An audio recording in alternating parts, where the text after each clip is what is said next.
présente, Corentin Busson, je suis cadre méthode à la direction technique de Bouygues Travaux Publics et je vais vous faire une présentation de véhicule tracking, un ADIN. Est-ce que tu peux pas avancer, Fabrice Fabrice, pardon, Vincent, excuse-moi. Donc je vais vous présenter déjà un petit peu Bouygues Travaux Publics, dans quel contexte on travaille, comment véhicule tracking fonctionne, les faisabilités pour tout ce qui est véhicule un peu plus personnalisé, et puis tout ce qui est intégré dans le véhicule tracking autre que les rayons de giration. Donc véhicule tracking, c'est un add-in qui s'installe sous AutoCAD, Civil 3D ou AutoCAD Map, qui permet donc de faire des rayons de giration, des épures de giration de différents véhicules. Donc là, on a deux exemples que je vous présenterai tout à l'heure, qui sont plutôt utiles dans nos études de PIC, plan d'installation de chantier, ou autres, en conception de route ou parking, ou des choses comme ça. Ok. Donc Bouygues Travaux Publics fait partie du groupe Bouygues. Dans Bouygues, il y a Bouygues Construction, TF1, Colas, Bouygues Immobilier. Et dans Bouygues Construction, il y a toute la partie bâtiment, en France et à l'international. Bouygues Énergie et Services pour la partie plus MEP et entretien des bâtiments.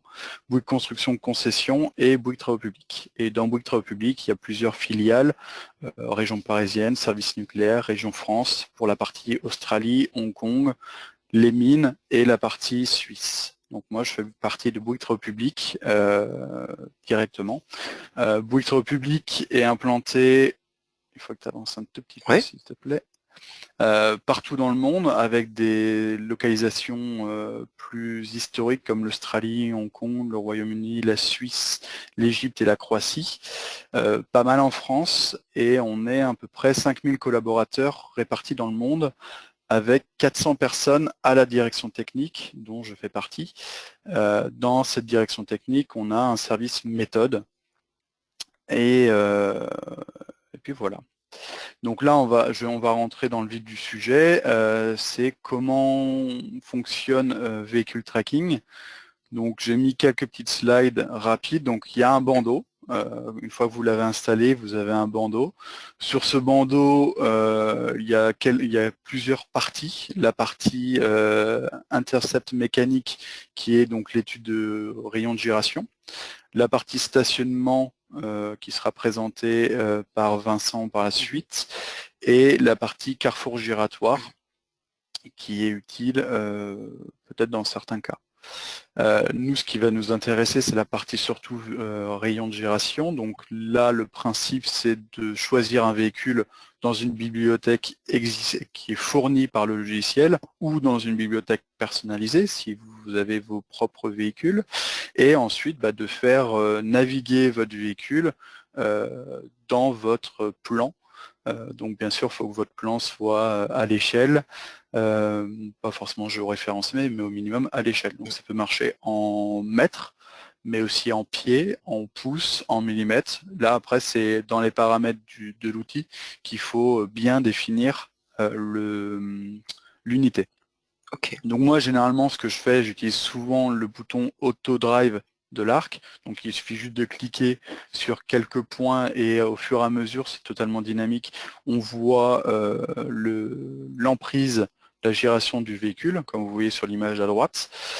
Le choix du véhicule se fait donc pratiquement au démarrage. Donc là, je vous montrerai tout à l'heure. De toute façon, j'ai une petite partie en live. Tu le sais, sans... Pardon ? Tu veux que j'avance ? Oui. Alors, une petite précision. Donc, véhicule tracking se présente comme un outil complémentaire qu'il faut installer par-dessus AutoCAD, AutoCAD Map ou Civil 3D pour obtenir le ruban qu'a présenté Corentin. Et c'est bien un outil, c'est-à-dire que dans les différentes interfaces auxquelles vous pouvez accéder pour récupérer soit des modules complémentaires comme par exemple les modules géotechniques, c'est pas exactement la même chose. Là, c'est vraiment un outil spécifique.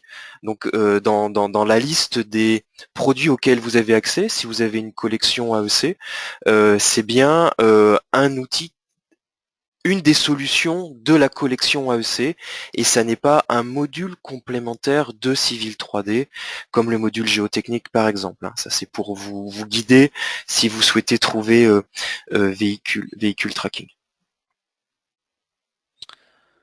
Donc là, je vous présente rapidement la bibliothèque. Donc la bibliothèque, un peu au même titre que Civil 3D, il y a des nuances suivant les pays. Donc il y a des véhicules plutôt pour la France, qui respectent les règles françaises de CERTU. Mais il peut y avoir, si vous travaillez dans un pays au Portugal ou aux États-Unis, vous avez les véhicules, on va dire, designé pour ces pays-là, et avec les subtilités qui peuvent exister d'un continent à l'autre. Ok, il y a déjà beaucoup de véhicules, hein, donc si on prend toute la liste entre tous les pays et notamment beaucoup de véhicules. Ouais. Et avec des véhicules spécifiques, véhicules de chantier, convois exceptionnels, etc. C'est ça. Je passerai après sur la partie véhicule peut-être personnalisé. Comme tu veux. Je vais plutôt présenter mon écran. D'accord. Donc alors attends. Voilà. Je t'ai donné la main pour présenter.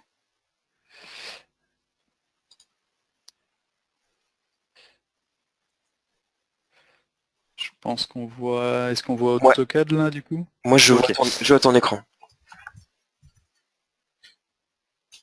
Ok.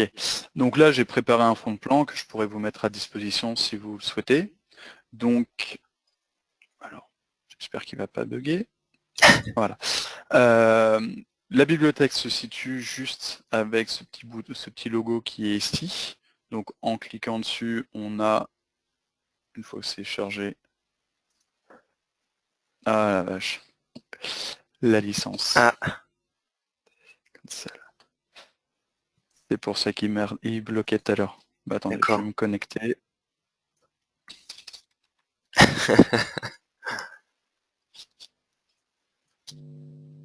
Ça prend pas longtemps. Ok. S'il y a juste ça, ça va être rapide. Et c'est drôle parce que justement dans la conversation, en attendant que tu te connectes, on parlait justement des empreintes de licence. Voilà, là c'est fait. Super. Alors ce qui est étonnant, c'est que du coup cet objet-là, je ne sais pas si on peut emprunter la licence de véhicule tracking. Je me suis pas posé la question, effectivement. J'ai emprunté les licences AutoCAD, mais pas véhicule tracking. Donc effectivement, donc on a énormément de véhicules. Donc là, on est par exemple pour les véhicules français, on a des véhicules convois exceptionnels, des véhicules simples ou des véhicules articulés. On voit un certain nombre d'informations comme la largeur ou la longueur, ainsi que les rayons minimum et maximum. Normalement, c'est minimum de giration. Et donc, après, il suffit juste de choisir un véhicule, donc, en cliquant dessus et en faisant conduire et Arc Autodrive. Donc, il nous demande forcément l'unité du plan. Vous faites une fois et après, il n'y a plus besoin. Alors, moi, je conseille toujours de désactiver l'accroche objet parce que ça peut être compliqué si vous avez un fond de plan un peu complexe. Mais donc, vous le désactivez. Le premier clic, c'est positionner le premier point d'insertion de ce bloc. Ensuite, la direction. Et après, tous vos clics supplémentaires définiront le chemin que va prendre le véhicule. Donc ça c'est une façon effectivement d'utiliser, de générer les pures de gération. Là en fait on le fait un peu à main levée en fait. Là c'est un peu à main levée, histoire de valider. Par exemple, là moi mon fond de plan, je l'avais dessiné avant tout sur AutoCAD. Et après je l'ai validé au fur et à mesure, je validais par rapport au véhicule que j'allais utiliser la faisabilité technique de mes emprises. Donc là par exemple je me rends compte que mon camion ne va pas passer. On voit à cet endroit ici, là où il y a ma souris, le vert rentre. Alors c'est un peu subtil, mais le vert sort de ma zone grisée. Donc ce qui est faisable, comme toujours sur AutoCAD, on a les boutons, enfin on a des commandes en partie bas, et donc il suffit juste de faire R pour retirer, et de déplacer peut-être le point un petit peu plus loin, ce qui permet pour le coup de passer. D'ajuster la trajectoire. Sachant que la trajectoire peut, l'épure peut être, enfin la trajectoire peut être aussi éditée a posteriori. Tout à fait. Alors là, par exemple, je suis toujours en marche avant, mais par exemple ici, je souhaite faire une marche arrière pour me mettre au bon endroit. Il est totalement possible de choisir plusieurs points en marche arrière, donc on n'est plus sur les mêmes couleurs, on est sur des couleurs un peu plus foncées. Et ensuite, on peut repartir en marche avant, comme si le véhicule avait fait sa manœuvre dans la vraie vie.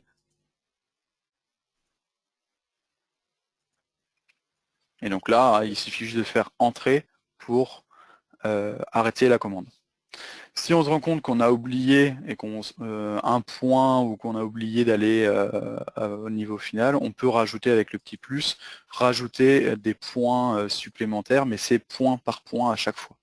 Donc ça peut être un petit peu plus compliqué que la première fois. Ces éléments-là créent des calques à chaque fois pour les rayons de giration ATR 01, au deuxième véhicule ça sera 02, puis 03, puis 04. Donc ça c'est plutôt intéressant quand vous souhaitez faire plusieurs hypothèses ou plusieurs choix de véhicules. Effectivement, comme disait Vincent, on peut aussi changer de position un point. Donc là, on clique sur le point et puis on voit tout de suite l'impact en amont et en aval de ce point. Ça a des répercussions forcément plus loin. Là, on peut ajuster au fur et à mesure et choisir peut-être le bon point. Oui, ça permet de ne pas refaire complètement une épure si on voit qu'une petite adaptation est nécessaire.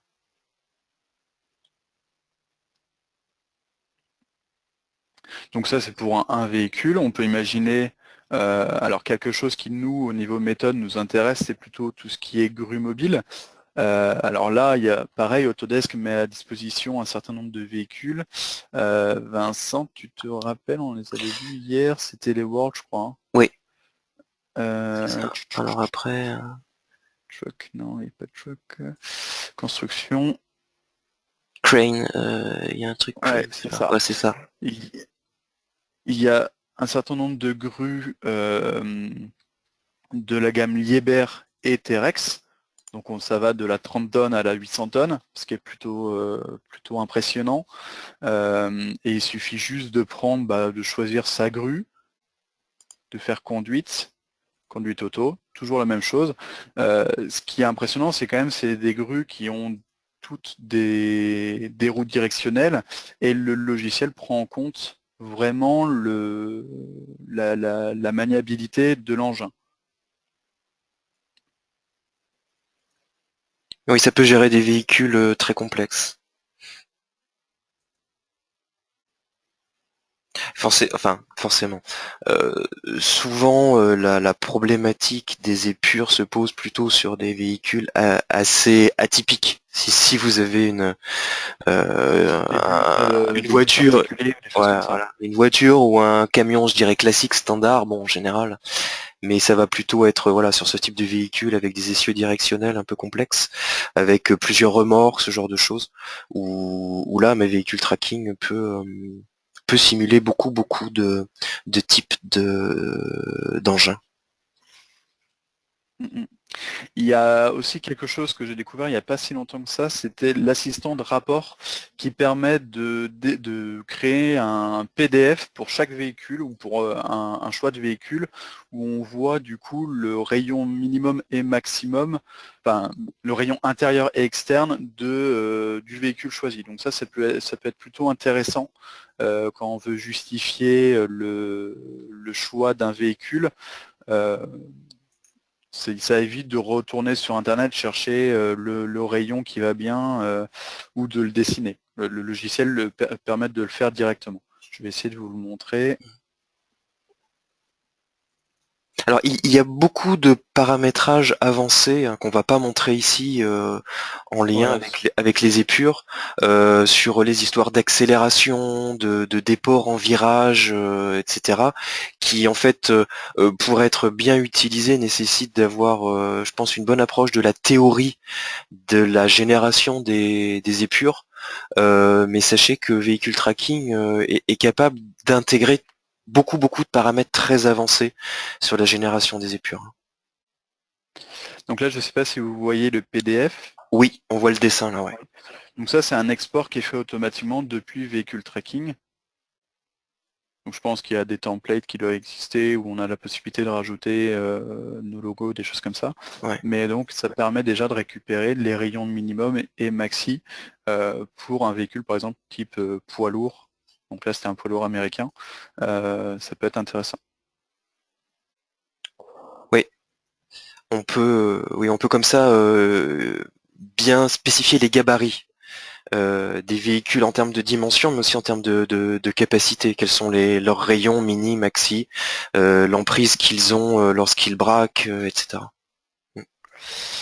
Il y a des choses aussi qui sont intéressantes, c'est la possibilité de créer soi-même un véhicule en utilisant des blocs AutoCAD. Donc moi j'en ai créé un qui est un dumper, un DA40, qui est quand même un gros dumper, où c'est un véhicule donc articulé avec la partie moteur sur la droite. Je vais juste le faire comme ça. La partie, on va dire, moteur avec la personne dedans qui est sur la droite et la partie arrière avec la remorque. Et les deux sont, comment on appelle ça, sont articulés. Donc c'est plutôt intéressant de pouvoir créer soi-même son véhicule pour optimiser comment on s'appelle, des cavernes. Nous, on était dans le cas là dans une galerie souterraine. C'est plutôt intéressant de pouvoir optimiser les galeries, les largeurs des galeries, les sections des galeries. Alors ça le fait pas en 3D automatiquement. Je sais que Vehicle Tracking peut faire des choses en 3D, mais pour l'instant je l'ai jamais essayé. Tu peux préciser si ce véhicule-là, tu l'as créé de zéro ou tu as utilisé quelque Celui-là, chose? Celui-là, je l'ai créé à partir d'un véhicule articulé. Il me semble que c'était bah voilà, un poids lourd. Et ça prend le logo de base.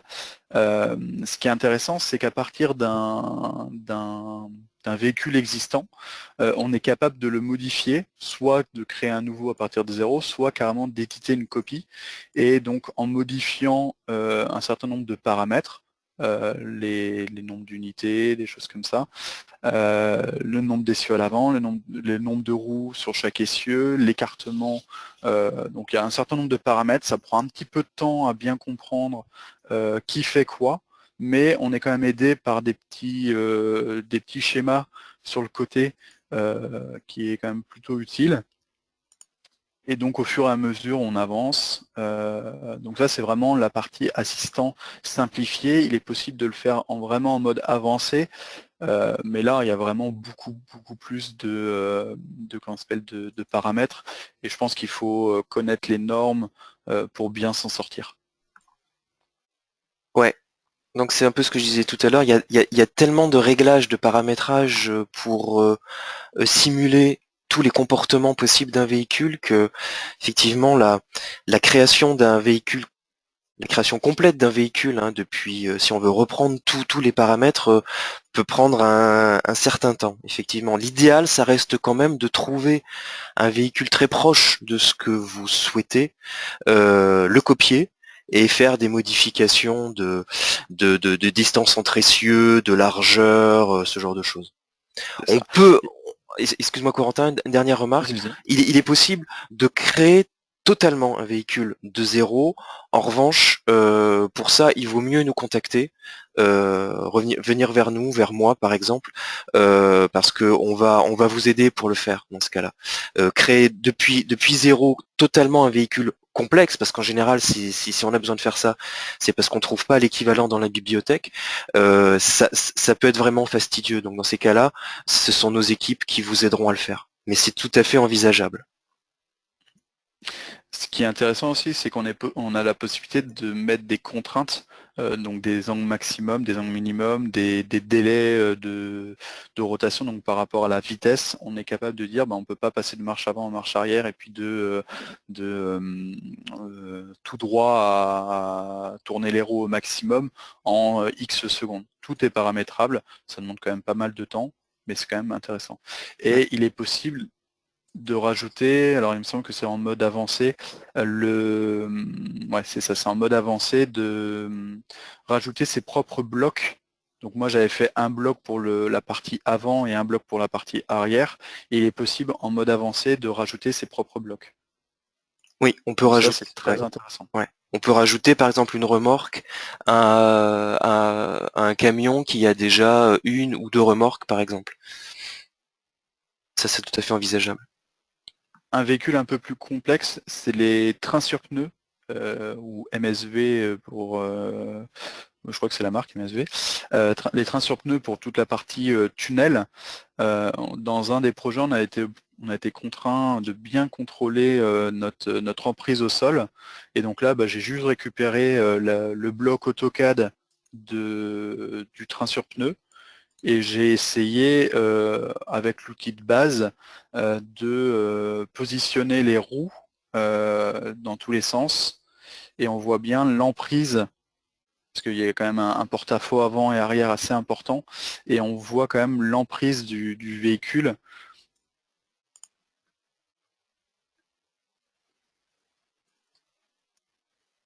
Mm,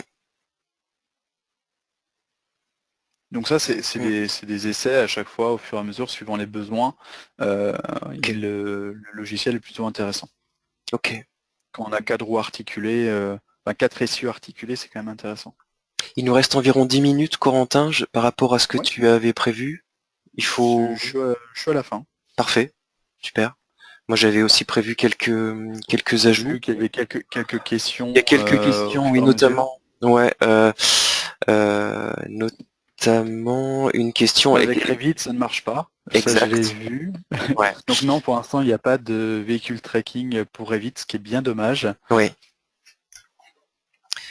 Il y avait une remarque aussi sur les chargements. Alors ça, je voudrais vous montrer, pardon, parce que je pense que c'est vraiment très intéressant. Donc Corentin a montré, a expliqué, voilà, on a une bibliothèque du véhicule, on peut faire des copies, les éditer, les modifier, on peut faire déjà avec ce qu'il y a ici énormément de choses.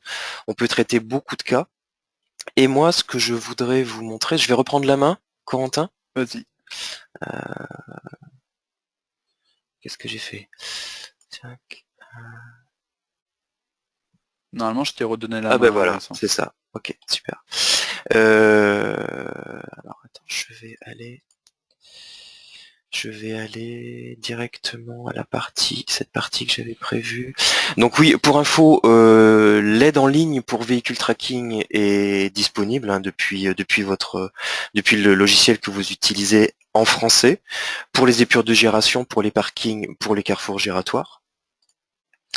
Vous pouvez aussi faire de la 3D, c'est-à-dire que là, ce qu'on a vu, on a travaillé en vue de dessus, on a travaillé en plan, hein, c'est la majorité des approches, mais véhicule tracking, c'est aussi travailler en 3D, c'est-à-dire il sait vous dire par rapport à une topographie qui serait un peu chahutée, si le véhicule va avoir des contacts non souhaités avec la topo, avec deux approches différentes, soit juste une approche sur une ligne de profil en long, c'est l'image que vous avez ici à gauche, hein, vous voyez le semi-remorque, on lui fait passer un gros dos d'âne, je dirais, et ben là, le logiciel nous dit attention, l'articulation du véhicule sur ce dos d'âne-là, ça va bloquer.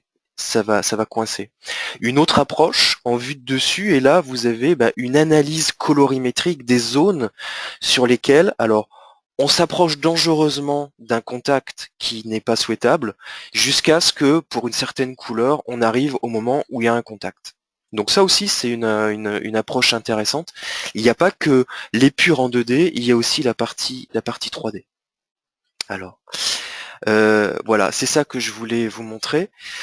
Les charges sur tous les véhicules qui sont dans la bibliothèque, vous pouvez les éditer pour rajouter une charge dessus. Et ça vous permet de modifier très facilement l'encombrement du véhicule sans aller dans des paramétrages très compliqués. Alors, je vais essayer de vous le montrer. Voilà, ici, je vais le faire rapidement. Si je prends dans ma bibliothèque,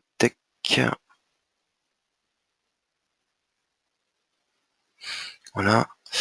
On va aller dans... je vais prendre ici un véhicule articulé camion remorque. Ok, alors première chose, je lui dis, je vais éditer une copie. Hein. Je travaille jamais sur l'original, évidemment. Je vais l'appeler Vincent. Hop. Next. Et puis sur la partie remorque, donc voilà, il y a beaucoup de choses, carrosserie, tracteur, essieu de remorque. Dès que je suis sur la partie, dès que je sais que je traite de la partie remorque, je vais ici dans le bouton avancer, dans l'onglet carrosserie profil, je lui dis que je rajoute ici dans profil de charge nouveau pour rajouter une charge qui va apparaître sur cette remorque. Alors la charge peut avoir des formes différentes, ça peut être un cercle, ça peut être du texte, ça peut être plein de choses différentes. Je vais rester sur rectangle, vous allez très vite voir apparaître les éléments si je saisis une longueur et une largeur. Donc vous voyez ici à droite ce rectangle qui est apparu sur le schéma du véhicule qui représente la charge. Donc je peux la décaler par rapport au point de référence qui est l'articulation. Je peux la reculer encore un petit peu. Bon voilà, imaginez là, ponctuellement, je dois transporter une charge particulièrement encombrante, mais sur ce véhicule-là. Donc maintenant, si je valide tout ça, je dis que j'ai terminé, ok. Si je fais une épure avec mon véhicule Vincent, vous allez voir ici, je vais essayer de le faire rentrer là sur le parking.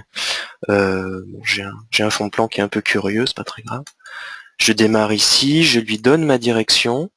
Vous voyez que là, je zoome, vous voyez la charge apparaît et l'épure va prendre en compte cette charge. Et là, je vais montrer une autre façon de générer une épure, un peu moins à main levée, en utilisant des lignes directrices dans mon dessin. C'est-à-dire qu'ici, je lui dis que je choisis un axe. Je sais que je veux rentrer ici, donc je vais lui demander de s'aligner sur un bord de chaussée, et automatiquement, le véhicule tracking comprend les directions que je veux prendre. Donc là, vous voyez, je vois que ce véhicule, là, il va avoir un petit peu de mal à passer ici. Je vais dire, ok, si je veux pas mordre sur la bordure, je vais aller chercher un petit peu plus large.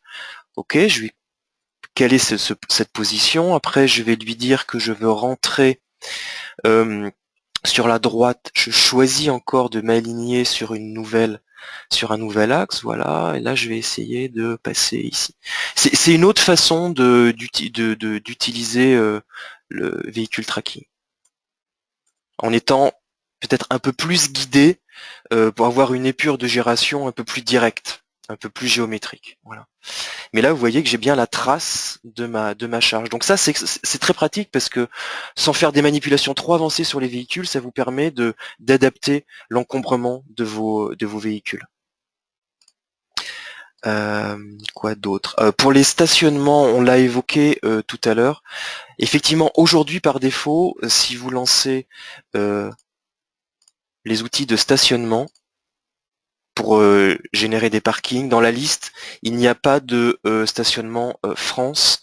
En revanche, c'est très simple de générer votre propre style, votre propre norme de stationnement, parce que des tailles de parking, c'est beaucoup plus simple que des comportements de véhicules. Donc ici, vous pouvez par exemple lui dire que vous voulez, alors je me souviens plus très bien, voilà, nouveau fichier de normes de stationnement. Vous pouvez l'appeler France, vous pouvez lui donner votre nom à vous, parce que ça va être ce que vous allez vouloir faire au quotidien. Donc là, vous avez une nouvelle entrée spécifique, et puis à partir de ça, vous pouvez lui dire que vous voulez créer une nouvelle norme. Et là, vous pouvez dire parking standard, là, je mets n'importe quoi. Okay. Donc dans votre norme, dans votre entrée, vous avez créé une nouvelle norme, et là, vous pouvez éditer ça après. édition, et là vous rentrez sur comment vous gérez les îlots, comment vous gérez les tailles de vos places de stationnement, est-ce que vous avez des stationnements handicapés, etc. Donc vous voyez, l'interface, elle se résume à ça, hein. Ça n'a rien à voir avec ce qu'on a vu précédemment pour les véhicules. Donc on va essayer de faire en sorte que sur les prochaines versions, on ait une entrée France quand même avec les grands standards, mais je voulais vraiment mettre ça en évidence. C'est extrêmement simple de vous faire vos normes à vous et de retrouver les parkings tels que vous les générez vous le plus souvent.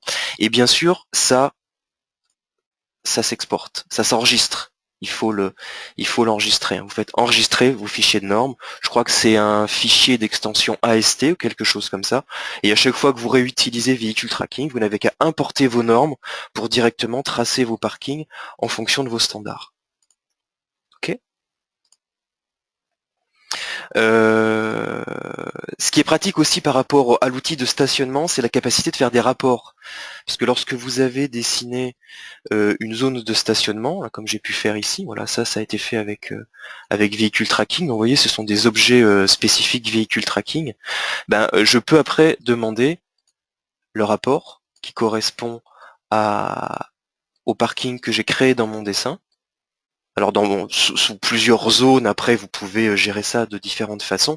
Et vous avez une vision instantanée du nombre de places de parking. Moi j'en ai généré 77 et je sais que je n'ai sur ces 77 places que 6 places handicapées. Vous voyez les 3 qui sont ici et les 3 qui sont là. Donc si vous avez un dessin un peu compliqué avec des places de parking réparties dans plusieurs endroits sur votre projet, avec l'outil rapport, vous avez une vision rapide du nombre total de places que vous avez générées. Et puis si vous avez différents styles, différentes normes de places, ici vous avez des places, je dirais, classiques, normales, ou des places handicapées, vous avez aussi le détail dans le rapport. Vous pouvez exporter ça au format Excel si vous le souhaitez. Voilà, on va terminer avec la partie giratoire. Je ne vais pas en reparler ici spécifiquement. Il y a aussi donc un outil pour créer des carrefours giratoires en 3D dans Vehicle Tracking. Cet outil de carrefour giratoire en 3D de Vehicle Tracking, il a été copié directement dans Civil 3D, c'est-à-dire qu'il est accessible dans Civil 3D même sans le ruban Vehicle Tracking. Hein, si ici vous lui dites, si je vous dis à Civil 3D que vous voulez générer ici un carrefour giratoire, et c'est l'outil de Vehicle Tracking qui va lancer. Mais ça, c'est donc le carrefour giratoire en 3D, donc outil puissant, mais avec énormément de paramétrage et de fonctionnalités. C'est-à-dire qu'il demande quand même un temps de prise en main. On est en train de l'analyser et de vraisemblablement le localiser pour la France. On veut, je vous en reparlerai quand il sera beaucoup plus simple d'accès et quand il y aura une version française en fait. En attendant, il y a un autre outil qu'il faut absolument connaître, qui est apporté par le CountryKit. Vous voyez ici dans les rapports et utilitaires France, vous avez aussi ici un autre giratoire. Et le giratoire France, c'est cet outil en 2D, ici, qui lui a été créé spécifiquement pour la France sur la base du guide des carrefours interurbains. Donc, il est beaucoup plus simple à utiliser que l'outil Vehicle Tracking en 3D et il est beaucoup plus rapide et il est pré-paramétré sur les 4 ou 5 dimensions standards du guide des carrefours interurbains. Donc voilà, vous avez deux approches à votre disposition à travers Civil 3D et Vehicle Tracking et je reviendrai vers vous quand on aura terminé la localisation de l'outil giratoire en 3D de Vehicle Tracking. Celui qui est en 2D, sincèrement, installez le CountryKit, testez-le, il est super simple à utiliser et il est très rapide et il vous permet très très rapidement d'avoir votre emprise de carrefour giratoire et d'avoir un dessin, donc je dirais en phase avant projet sommaire, étude préliminaire, ça vous permet très très très rapidement de faire un carrefour giratoire aux normes françaises par défaut.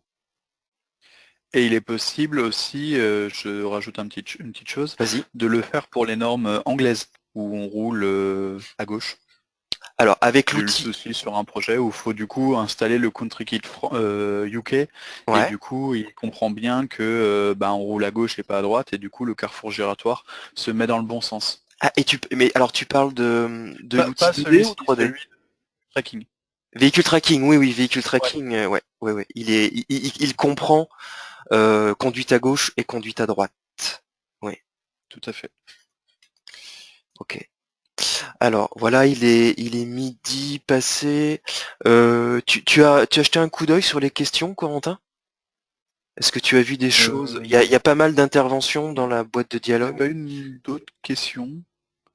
Alors, En tous les cas, j'en vois pas plus.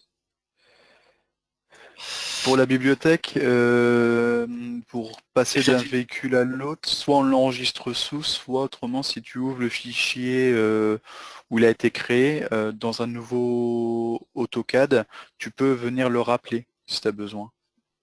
Oui, toutes les Si tu vas modifications que dans vous Dessin faites. 1, quand tu vas dans Dessin 1, par exemple, là, Vincent, Ouais. et que tu lances véhicule tracking, tu peux aller chercher le véhicule personnalisé qui existe dans le fichier épure de gération. Donc ça, c'est plutôt intéressant. Là, on le retrouve. Oui, là, ce que j'ai fait tout à l'heure, c'est toujours disponible. Et tout ce que vous faites avec ces outils, de toute façon, vous pouvez exporter, importer vos paramétrages, vos actions. Les bibliothèques de véhicules, c'est des choses qui s'échangent également. Euh, J'avais vu passer une question sur les avions. Il y a aussi dans les bibliothèques de véhicules des avions. Il y en a pas mal d'ailleurs.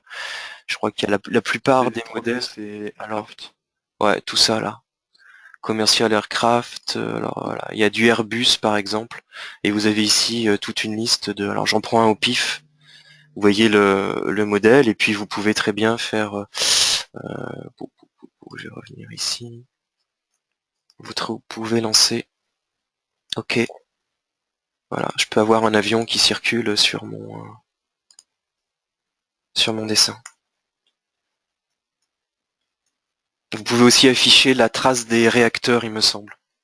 Donc il y a vraiment beaucoup de véhicules qui sont déjà disponibles par défaut dans la bibliothèque. Alors bien sûr, il y a des questions de comparatif par rapport à AutoTurn. Effectivement, beaucoup d'utilisateurs, alors beaucoup de concepteurs qui ont besoin de générer des épures de génération utilisent aujourd'hui AutoTurn, la solution Transoft, qui est très connue, qui est très réputée. En termes de comparatif, parce que c'est la question qui est posée aujourd'hui, je ne sais pas s'il existe un comparatif de comment dire de validité entre les deux. Euh, Sachez que véhicule tracking, c'était une acquisition d'Autodesk il y a quelques années de la société Savoy, qui était une société anglaise, qui était le concurrent direct de Transoft. C'est-à-dire que euh, véhicule tracking, ça n'est pas un module que Autodesk a développé rapidement il y a quelque temps pour avoir des épures de génération dans Civil 3D, c'est l'acquisition d'une technologie reconnue et réputée pour les épures de génération, sinon Autodesk n'aurait pas fait cette acquisition. Sachez que donc toute la technologie qu'il y a derrière sur la génération des épures de génération, en tout cas, est équivalente et techniquement euh, de même niveau que les épures de génération générées avec AutoTurn.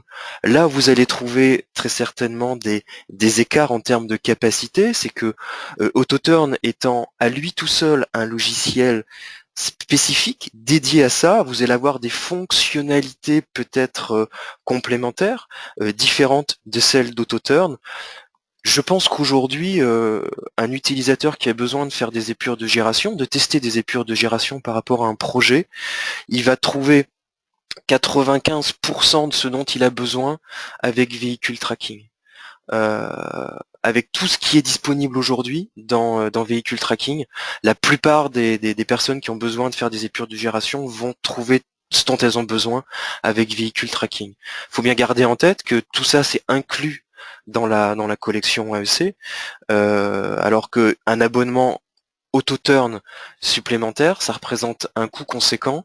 Il faut vraiment avoir un besoin très particulier d'auto-turn pour que ça justifie l'abonnement complémentaire.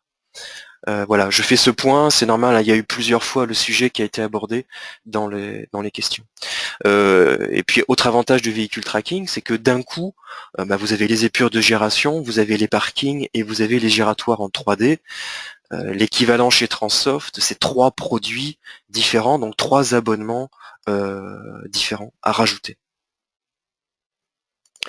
Et pour la personne qui posait la question par rapport à Revit, il est totalement possible de faire des allers-retours en faisant des insertions de fichiers AutoCAD. C'est un peu dommage, mais effectivement, on peut faire notre premier plan sur Revit, exporter la vue en plan sous AutoCAD, faire l'épure de gération sur ce plan et puis le réinsérer dans Revit. C'est un peu plus long, mais c'est faisable. Ça nécessite un minimum de workflow, tu as raison. Entre Revit et alors je dirais AutoCAD ou Civil 3D, parce que si on parle de gestion d'accès, de VRD, de parking autour des bâtiments qui sont conçus dans Revit, alors là ça me permet de redire s'il vous plaît, essayez de penser plutôt à Civil 3D dès qu'il s'agit de VRD. Éviter de faire trop de VRD dans Revit. Revit n'est pas fait pour ça. Je sais qu'on voit beaucoup de personnes qui arrivent à faire des choses très bien dans Revit sur des gestions d'accès, des gestions de voirie, de parking, etc. Mais bon, quand on arrive au niveau de détail des rayons de gération, des bordures, des fils d'eau, voilà, là, on arrive très vite à un niveau que Revit a du mal à gérer. Civil 3D est fait pour ça. On sait échanger des surfaces après entre Civil 3D et Revit, donc il faut essayer d'aller plutôt vers des workflows où on répartit ce que l'on cherche à créer, à gérer sur des logiciels qui sont dédiés à ces outils, à ces objets et qui proposent les fonctions métiers spécifiques. Donc c'est aussi pour ça qu'aujourd'hui les épures de gération, on les a pas développées sur Revit, elles sont plutôt associé à Civil 3D, plutôt oui côté AutoCAD. Ça fonctionne sur AutoCAD, AutoCAD Map et Civil 3D.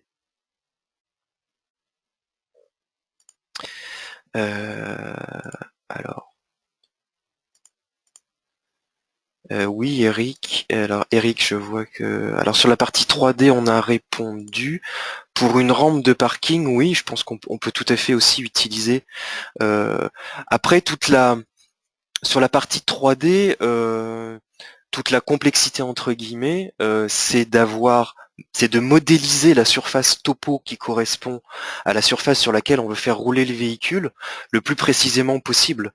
Si vous avez modélisé la rampe du parking, etc., vous pourrez très bien simuler un véhicule articulé et voir si les angles qui sont générés, les angles des rampes de parking conviennent ou pas par rapport à certains gabarits de véhicules. Après, bien sûr, on peut tout imaginer.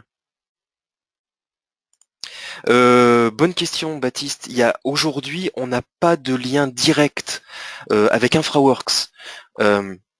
Véhicule tracking, il est sur la plateforme AutoCAD aujourd'hui. Comme on a une interopérabilité entre InfraWorks et Civil 3D, que c'est très simple d'ouvrir un modèle InfraWorks dans Civil 3D, on n'a pas redéveloppé la même chose dans InfraWorks. Donc le workflow qu'on propose, c'est si vous travaillez sur InfraWorks et que vous avez fait un prédimensionnement, une étude préliminaire dans InfraWorks et que vous voulez vous poser une question sur des épures de gération, eh ben il faut ouvrir Civil 3D, ramener dans Civil 3D ce qui a été fait dans InfraWorks et utiliser véhicule tracking dans Civil 3D. On n'a pas véhicule tracking pour InfraWorks aujourd'hui. Je précise aujourd'hui parce que vous allez voir avec les versions 2021, il y a des choses très intéressantes sur l'interopérabilité entre InfraWorks et Civil 3D qui arrivent. Mais il y a encore beaucoup de choses à faire.